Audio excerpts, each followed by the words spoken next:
वालेकुम अस्सलाम वरहमतुल्लाहि वबरकातुहू। मोहतरम मुफ्ती जाहिद साहब, अल्लाह तबारक व तआला आपको खुश व खुर्रम रखे। कैशवत के सिलसिले में अर्ज़ ये है कि बाई लॉज ऑफ नैब जो केस भी इस तरह का होता है, फ्रॉड केस, और लोग नैब से रुजू करते हैं, तो कानून के मुताबिक मजबूरी रकम जो बनती है फ्रॉड की, अगर 50 करोड़ से कम हो तो वो केस नैब का नहीं होता, वो फिर एफआईए साइबर क्राइम का होता है। अब चूंकि बी फॉर यू का मामला ऑलरेडी नैब डील कर रही है, नैब में केस चल रहा है, और कैशवर्थ का सीईओ भी बी फॉर यू का सीईओ सैफुर रहमान जो है वही है, लिहाजा इस केस को नैब ने फिर भी देखना है बहरहाल। लेकिन अब तक जो एप्लीकेशन कैशवर्थ के अगेंस्ट गई हैं, मेरा ख्याल है उनकी मजमूई रकम 50 करोड़ तक नहीं पहुंची है। अगर ये रकम 50 करोड़ तक पहुंच जाती है मजमूई क्लेम्स की कैशवर्थ के, या 50 करोड़ से तजावज़ कर जाती है, तो ऑटोमेटिकली इस पर रेफरेंस बनता है जो कि नैब बनाएगी और इसको कोर्ट में पेश करेगी। लेकिन ताहाल ऐसी सिचुएशन मालूम नहीं होती। आपके तो सामने ही है, हमने तो जब से बी फॉर यू की ये कैंपेन चलाई है पिछले लास्ट ईयर से, मैंने और खालिद फारूक भाई ने, तब से ही हम कैशवर्थ के सिलसिले में भी एक्टिव हैं। लेकिन यहाँ पे हमारे जो मुतासरीन भाई बहन हैं बी फॉर यू के और कैशवर्थ के, मेरा ख्याल है वो ये देखना चाहते हैं पहले कि बी फॉर यू के मामले का जो नैब डील कर रही है क्या रिज़ल्ट निकलता है। अगर रिज़ल्ट अच्छा निकलता है, उनको उनके पैसे मिलते हैं, मेरा ख्याल है उस रिज़ल्ट को देखकर ये सही मानों में एक्टिव होंगे और फिर धड़ाधड़ जो है कैशवर्थ की एप्लीकेशंस नैब में जाना शुरू होंगी। स्टिल ताहाल जो पोजीशन है, वो कैशवर्थ की एप्लीकेशंस इतनी ख़ास तादाद में नहीं गई हैं। मुझे कंफर्म तो नहीं है, लेकिन एजाज साहब के थ्रू जो कैशवर्थ की एप्लीकेशंस गई हैं वो तो बहुत ही कम गई हैं, और कैशवर्थ की ऑनलाइन एप्लीकेशन का तो कोई सिस्टम नैब ने स्टार्ट ही नहीं किया। जाहिर सी बात है, पोस्टल सर्विस के ज़रिए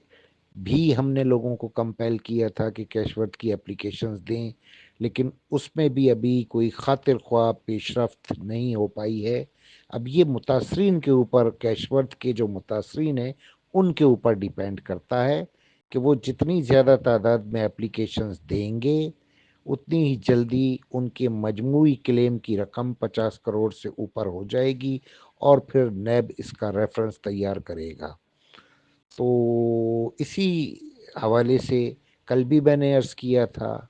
और इससे पहले भी अर्ज़ करता रहा हूँ, मुतासरीन से अपील करता रहा हूँ कि बी फॉर यू का मामला तो आपके सामने है, वो तो माशाल्लाह से अब मुकम्मल गरम है, लिहाजा कैशवर्थ को ना भूलें, वो भी पैसे हलाल के हैं। आप लोग रुजू करेंगे, एप्लीकेशंस देंगे, तो फिर नैब एक्टिव होगा ना कैशवर्थ के सिलसिले में। लेकिन फ़िलहाल मुतासरीन की पोजीशन आपके सामने है, वो कैशवर्थ के सिलसिले में इतना एक्टिव नहीं हुए हैं, बहुत कम तादाद में एप्लीकेशंस गई हैं। और दूसरा सवाल आपका वक्त के हवाले से है, तो वो गालबन बी फॉर यू के सिलसिले में है। तो बी फॉर यू के सिलसिले में अभी भी मैंने एक वॉइस में ऊपर अर्ज़ किया है आप सबकी खिदमत में कि इसका, बी फॉर यू का पैसे मिलने का जो वक्त है वो सबके लिए यकसा नहीं है। जाहिर सी बात है, लोग मुख्तलिफ औकात में मुख्तलिफ अय्याम में एप्लीकेशंस दे रहे हैं। किसी ने पिछले साल दी, किसी ने 4 साल पहले ऑनलाइन दी, कोई अब तक दे ही नहीं पाया। और फिर उसके बाद नैब ने ये वेरिफिकेशन का सिलसिला शुरू किया। तो अब जिस जिसकी एप्लीकेशन वेरीफाई होती जाएगी 15 जनवरी तक की डेट में, यानी जिस जिसने 15 जनवरी तक एप्लीकेशंस दे दी थी, उनकी एप्लीकेशंस वेरिफिकेशन का सिलसिला तो पहले से शुरू है। तो वो सारे जब वेरीफाई हो जाएंगे, نیب اس پر ٹائم لے رہا ہے تھوڑا سا، تو پھر اس کو وہ جج کے سامنے سبمٹ کرے گا، پھر جج صاحب جو ہے اس کا اپروول دیں گے،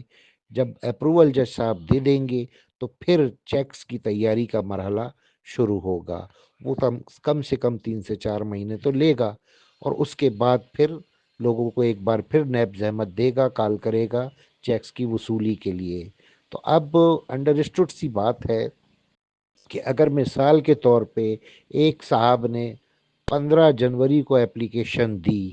اور ان کی اپلیکیشن کی ویریفیکیشن کال ان کو آئی ہے 20 جنوری کو، تو اب یہ سمجھ لیں کہ 20 جنوری کے بعد سے جو وقت ان کے لیے ہے وہ 4 مہینے ہے۔ تو اسی طرح مختلف ایام میں مختلف لوگوں نے اپلیکیشن دی ہیں، تو جس جس کی ویریفیکیشن جس ڈیٹ کو ہو جائے گی اس ڈیٹ سے اس کا جو ہے ٹائم پیریڈ شروع ہوگا، تو وہ کم سے کم 3 سے 4 مہینے پر مشتمل ہوگا۔ اور پھر جب یہ 15 جنوری تک جس جس نے اپلیکیشنز دے دی ہیں وہ مستفید ہو جائیں گے نیب سے، تو اس کے بعد باری آئے گی ان لوگوں کی جو 15 جنوری کے بعد پوسٹل سروس کے ذریعے اپلیکیشن تاحال بھیج رہے ہیں۔ اور پھر جیسا کہ آپ نے سوال کیا کہ جو ریمیننگ ہیں جو نہیں دے چکے ہیں اپلیکیشن ان کا کیا بنے گا، تو اب یہ تو مفتی صاحب ان کے اپنے اوپر ڈیپینڈ کرتا ہے، میری یا خالد بھائی کی یا راجہ صاحب کی یا اعجاز صاحب کی جو بھی ایفرٹس ہیں،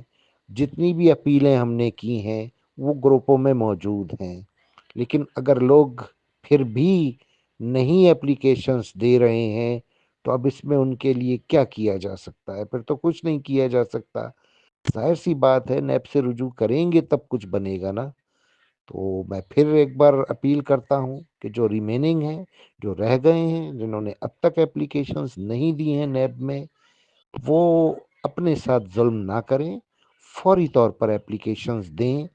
بی فار یو کے سلسلے میں بھی اور کیش ورتھ کے سلسلے میں بھی اسپیشلی میں ریکویسٹ کر رہا ہوں کہ اپلیکیشنز دینا شروع کریں۔ بہت شکریہ مفتی زاہد صاحب، اللہ خوش رکھے آپ کو۔